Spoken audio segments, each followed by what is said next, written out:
Okay, so in this lesson we're going to start discussing more organometallic type of reactions because they're so incredibly powerful. They can do so many cool things. And I'm not going to necessarily make you know this. As far as the mechanisms are concerned, you do need to know the reactions. But I want to expose you to it and show you sort of what this is like. It's actually kind of the world that I've been involved with the most. So here we have Suzuki reactions. This is an alkyl halide of some sort, good leaving group right here. And you take an organoborane, and whatever R group you have right here on your organoborane will actually react so that these two R groups combine like that. It's a really cool reaction. And you can do this specifically with aryl groups. Now remember, you couldn't do that with an sp2. You can't do any type of substitution reaction. So this is something that is relatively new. It's pretty awesome. So you can actually make this happen. Now, the mechanism is much different than what you've seen in the past. This is a catalytic cycle. This is not something where you just, reacting things together. And by what I mean by that is you actually regenerate your catalyst, right? And the L means something called a ligand. That means things that are attached. That's all it really means. Metals can do crazy things like insert themselves between this bond. And then a base comes in here and kicks that guy out, which is attracted to a boron, because borons have weird bonding, remember? It's a lot of bonding chemistry, so how many electrons does boron have? And then they can sort of switch out here, leaving you with two R groups. And the same way that a metal can insert himself, it can actually remove itself and splice a little bond there, which is why this is awesome.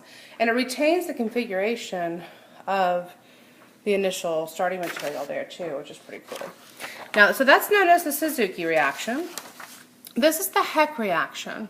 And the difference of the two is actually what the catalyst really is. But as far as in general, you'll see that the Suzuki usually uses a stronger base.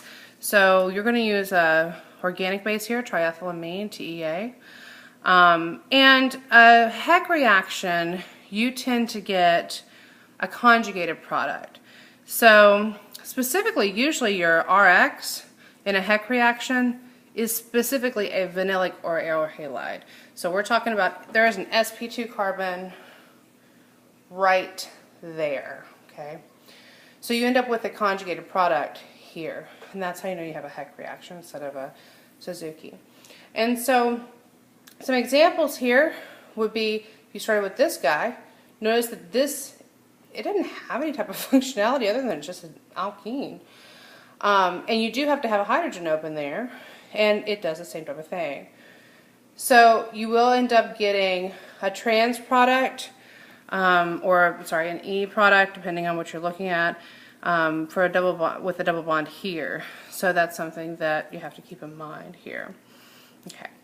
Another reaction that is so incredibly useful. This is actually even more recently a part of the Nobel Prize category. So what happens here is, say that you have one type of double bond and you have another type of double bond.